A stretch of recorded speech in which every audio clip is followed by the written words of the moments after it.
மயிலேறி வருவாயே வடிவேலனே.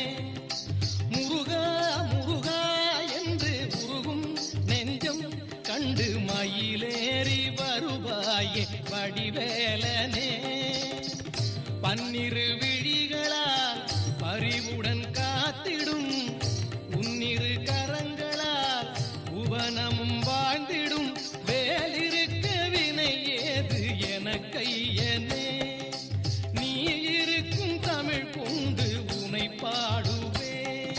முருகா முருகா என்று உருகும் நெஞ்சம் கண்டு மயிலேறி வருவாயே வடிவேலனே.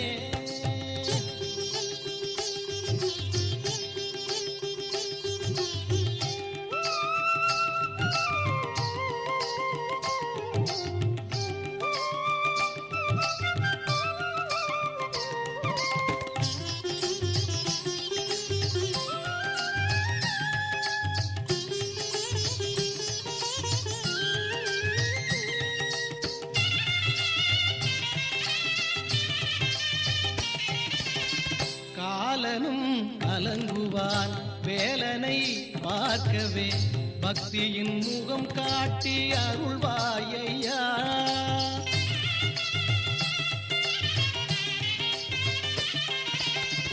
தேவியர் இருவரை மார்பிலே தாங்கியே சக்தியின் வேல் கொண்டு காப்பாயப்பா.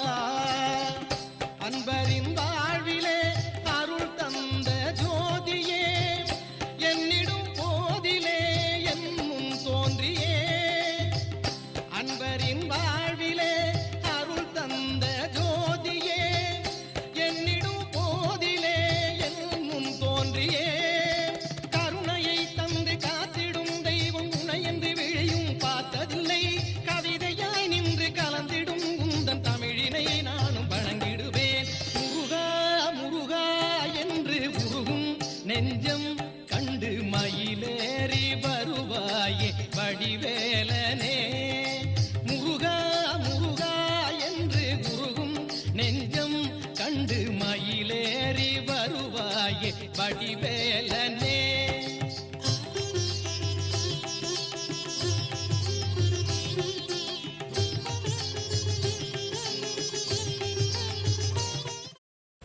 அவன் அழகா தப்பிச்சு வருவான். உன் வேலை என்னவோ அத மட்டும் பாரு. புதக்குழியா இருக்கிற பாதைக்கு போக வேண்டாம்னு சொல்றேன், நீங்க கேட்க மாட்டேங்கிறீங்களே. எல்லாத்துக்கும் கடைசியா ஒரே ஒரு வார்த்தை சொல்றேன் அத்தை. தெய்வம் கொடுக்கறத யாராலையும் தடுக்க முடியாது. தெய்வம் கொடுக்க மறுக்கிறத யாராலையும் கொடுக்கவும் முடியாது. தங்கதுரைக்கான தண்டனை ஆண்டவனோட கைவசம் தயாரா இருக்கு. முடிஞ்சா நீங்க காப்பாத்திக்கோங்க. பிரியாணி பாத்திரத்தில் நெய், கடலை எண்ணெய், பட்டை, மராட்டி மொட்டு, கல்பாசி, ஏலக்காய், பிரியாணி இலை, வெங்காயம், பூண்டு, முந்திரி, பிரியாணி மசாலா, தக்காளி, கல் உப்பு, மஞ்சள் தூள், கொத்தமல்லி, புதினா சேர்த்து நன்கு வதக்கவும். பின்னர் மட்டன், தயிர், சிறிது தண்ணீர் ஊற்றி கலந்து அதனுடன் சீரக சம்பா அரிசி சேர்த்து கொதித்த பின் பச்சை மிளகாய், புதினா சேர்த்து இறுதியாக தம் போட்டு இறக்கினால் சுவையான கொங்கு நாடு வெள்ளை மட்டன் பிரியாணி தயார். இப்போ உனக்கு கால் உடைஞ்சிருக்கும். தனோ பார்த்து சூதானமா நடந்துக்கோ. இந்த வீடு பயங்கரமான காடு மாதிரி, யாரு யாரு அழிப்பாங்கன்னே தெரியாது. அக்கா, இப்ப நான் என்னக்கா பண்றது? யோசிக்கவே யோசிக்காத. உன் புருஷன் தலையில நறுக்குன்னு 4 கொட்டு கொட்டி சம்மதிக்க வச்சிரு. புரியுதா? சரிக்கா. முதல்ல அந்த வேலையை பாரு. போ போ. செல்வி எங்க போயிருக்கான்னு சொல்லு. அதான் நீங்க சொன்னீங்களேம்மா, அவங்க அம்மா அப்பா வீட்டுக்கு போயிருக்காங்க. அப்படிதான் சொல்லணும். சரி, சந்தோஷ்க்கு லெமன் டீ கொடுத்துட்டு உடனே வந்துடணும். புரிஞ்சுதா? சரிங்க. போ. எப்படி? ஐயோ, உனக்கு கிரிமினல் மைண்ட் இல்லடி, நீயே கிரிமினல் தான் என் தங்கம். ஒரு நிமிஷம். இதோ வரேங்க. நல்ல லூசு குடும்பம்டாது, என்ன சொன்னாலும் நம்புதுங்க.